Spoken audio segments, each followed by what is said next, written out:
Good morning বন্ধুরা, আশা করি আপনারা সবাই ভালো আছেন। আমিও ভালো আছি। তো আজকের রেসিপিটা হচ্ছে আলু দিয়ে চিকেনের ঝোল। আমি জানি এর আগেও আলু দিয়ে চিকেনের ঝোল আমি দিয়েছি। আমাদের ঘরে এটাই হয়। কারণ আমার মেয়ে আর কি খেতে পছন্দ করে, এটাই খায়। অন্য কিছু বানালে আর কি সেরকম খেতে চায় না। তো করছিলাম।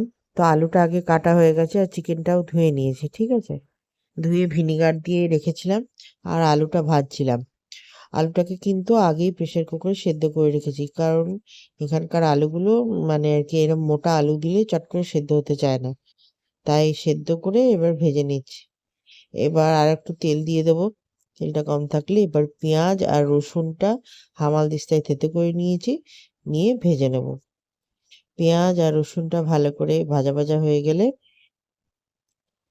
তারপরে চিকেনটা দেব এবং চিকেনের মধ্যে মশলাপাতি দেবো। তো দেখতে পাচ্ছেন এখানে পাঁচফোড়ন দিয়ে দিচ্ছি তেলের মধ্যে।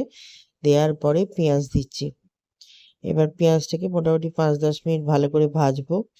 কিছুটা ভাজা হয়ে আসলে রসুনটা যেটা থেতে করেছি সেইটা দিয়ে দেবো। তাহলে পেঁয়াজটাকে বেশ ভালো মতোই ভাজবো, মোটামুটি 5-10 মিনিট মতো। মিডিয়াম আর লো ফ্লেমে করবো, আমি খুব একটা হাই হিট দিই না।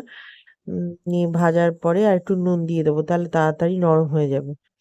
দেওয়ার পরে যখন ভাজা ভাজা হয়ে আসবে তখন রসুনটা দিয়ে দেবো। রসুনটাকেও ভালো করে তেলের মধ্যে নাড়িয়ে নেব, যাতে রসুনের কাঁচা গন্ধটা চলে যায়। রসুনের কাঁচা গন্ধটা চলে গেলে চিকেনটা ভালো হয়। আমি অনেক সময় এর আগে দেখছিলাম আর কি, মানে বিশেষ করে কলকাতা সাইডের কিছু কিছু মানে হোম ডেলিভারি বা হোটেল থেকে আর কি খাবার আনিয়েছিলাম। তো তখন ওই রসুনটা জানি না এত উগ্র কেন গন্ধ দেয়, যেন মনে হয় রসুনটা কাঁচা রসুন ওপর থেকে দিয়ে দিয়েছে। মানে আমার একদম ভালো লাগে না বাবা, আগে বমি হয়ে যাচ্ছিল। তো ওই জন্যে রসুনটাকে আমি সবসময় তেলে ভালো করে কষে নিই, যাতে রসুনের গন্ধ না থাকে। রসুনের গন্ধ থাকলে সেই খাবারটা মোটেও ভালো লাগে না। তো এখানে ভালো করে পেঁয়াজটা মোটামুটি ভাজা হয়ে আসছে। এবার রসুনটা দিয়ে দেবো। রসুনটা দেওয়া হয়ে গেছে এখানে আর কি। রসুনটা দেওয়ার পরে এবার চিকেনটা দিচ্ছি। চিকেনটা আমার যে জলে ধুয়ে রেখেছিলাম, আজকে আর ম্যারিনেট করিনি, ধুয়ে রাখা ছিল এমনি, সেটাই দিয়েছি। নিয়ে এবার ওটা তেলে পেঁয়াজের সাথে ভালো করে আমি নেড়ে নেবো। বেশ মোটামুটি 5 মিনিট ভালো করে নেড়ে নেওয়ার পরে তারপরে মশলাগুলো অ্যাড করব। এবার চিকেনটার মধ্যে একে একে সমস্ত মশলাপাতি দিয়ে দেবো। হলুদ, কাশ্মীরি লাল মির্চ, জিরে ধনে গুঁড়ো অবশ্য আমার ঘরেই বানানো আর কি। জিরে ধনে গুঁড়ো, আদা বাটা, এগুলো একে একে দিয়ে দেবো। দিয়ে ভালো করে নাড়বো, যাতে মানে চিকেন আর মশলা একসাথে মিশে যায়।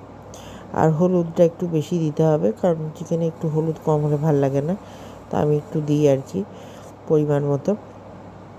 আর দিয়েছিলাম চিকেন মশলা, এভারেস্টের চিকেন মশলা অর্ধেক প্যাকেট ছিল, তো সেটা দিয়ে দিয়েছি। এবার হচ্ছে কষানোর পালা। ভালো করে চিকেনটাকে কষাতে হবে। যদি অল্প লেগে আসে তাহলে অল্প করে জল দিতে হবে আর কষাতে হবে। তা আমি এরকমভাবে মিডিয়াম লো ফ্লেমে ধীরে ধীরে চিকেনটাকে ভালো করে কষাই। এই কষানোটা যত বেশিক্ষণ সময় ধরে হবে তত ভালো হবে। আর পেঁয়াজটাও গলে যাবে, যেটা মোটা মোটা পেঁয়াজ হয়ে থাকে, পেঁয়াজটাও গলে যাবে। তো আমি মোটামুটি 20-25 মিনিট ধরে কষাই। আর মিডিয়াম লো ফ্লেমে করি, ঢাকনা দিয়ে দিয়ে করি। আর নিচে যদি একটু লেগে লেগে আসে তাহলে একটু গরম জল দিলে ভালো। আমি অবশ্য এখানে গরম জল দিইনি, আমার সামনে এমনি জল ছিল, এমনিই দিয়েছি। তো এই জল দিয়ে দিয়ে নাড়তে হবে আর ঢাকা দিতে হবে। তো যাই হোক, এরমভাবে 20-25 মিনিট কষানোর পর চিকেনটা মোটামুটি হয়ে এসেছিলো। অল্প করে জল দিয়েছি আর ঢেকে ঢেকে নেড়েছি, কিন্তু কষানো হয়ে এসছে। এবার মধ্যে জল গরম করে মোটামুটি জল দেবো, কারণ ঝোল হবে তো। তো জল দিয়ে দেবো। আর যে আলুগুলো ভেজে রেখেছিলাম সেই আলুগুলো চিকেনের মধ্যে দিয়ে দেবো। ব্যাস, তারপরে মোটামুটি 10-15 মিনিট মতো ফুটিয়েছি। ফুটিয়ে বন্ধ করে দিয়েছি। বেশি আবার ফোটালে কি হয় বলুন তো, ওই কালারটা দেখেছি চেঞ্জ হয়ে যায়, কেমন যেন সাদা সাদা কেমন একটা কালার হয়ে যায়। তো ওই জন্যে বেশিক্ষণ ওই 10 মিনিট মিডিয়াম লো ফ্লেমে হালকা হালকা ঢাকা দিয়ে একটু ফাঁক করে রাখতে হবে, যাতে একেবারে মানে ঢাকাটা বন্ধ না হয়ে যায়, ধোঁয়াটা যাতে একটু বেরিয়ে যায়। হ্যাঁ, একটু ফাঁক করে রাখি ঢাকনাটা, হ্যাঁ, আর মিডিয়াম লো ফ্লেমে একদম মানে লো ফ্লেম করে দিলে বেশি ভালো হয়। ঢিপ, ঢিপ, ঢিপ, ঢিপ করে বেশ কিছুক্ষণ ফুটবে। ফোটার পরে মোটামুটি ১০-১২ মিনিট মতো ফুটেছে। তারপরে আমি বন্ধ করে দিয়েছি। আর এমনিতেও তো মানে আরকি ঝোল বন্ধ হলে মানে চিকেন বলুন, যেকোনো খাবারই বলুন বন্ধ হলে শুকিয়ে যায়।